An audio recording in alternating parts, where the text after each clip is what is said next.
So you've got the good people, the just average people that are going about living their lives, doing their thing. Then you've got the folks that are kind of on the fringe. There might be some mental illness around that.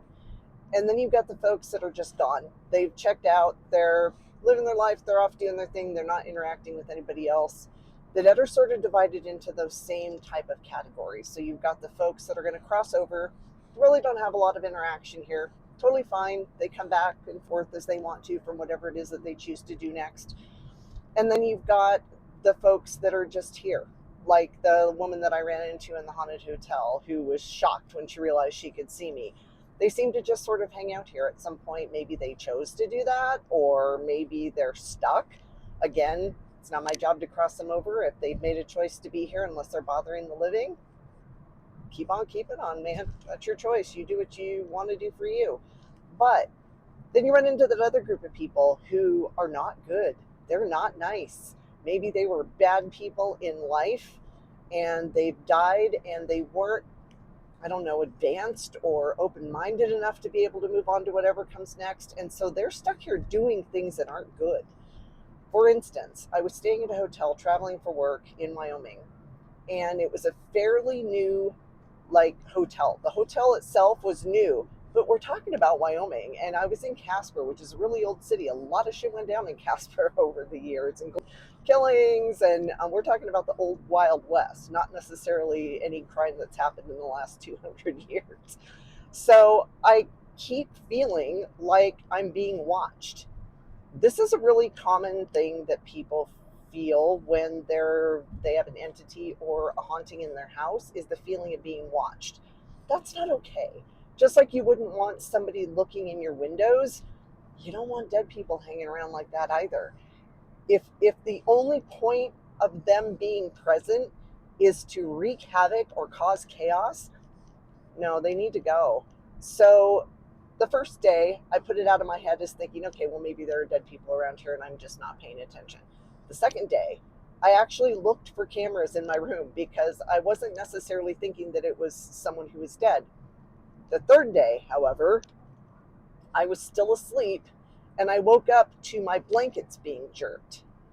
And I woke up and sat up in bed and saw a man who was dressed in really old cowboy clothes. And I realized that he wasn't alive. He wasn't alive. He had no business being in there. So I was staying with a group. I knew other people there. And I happened to ask one of the other women, have you felt uncomfortable in your hotel room? And she said, oh my God, I just feel like somebody's watching me. I actually kind of looked around for cameras and I double locked my door and I put the chair up against the door and I can't put my finger on it, but I just don't feel safe. Yeah, that guy needed to go. So I don't know what his deal was. I feel like he stuck around after he died and maybe just liked watching women. I felt most uncomfortable when I was in the shower or getting undressed. And it's not an uncommon thing in haunting situations to get some creepy person who just wants to creep. So those folks definitely need to go away. Not all of the dead are good, just like not all of the living are good.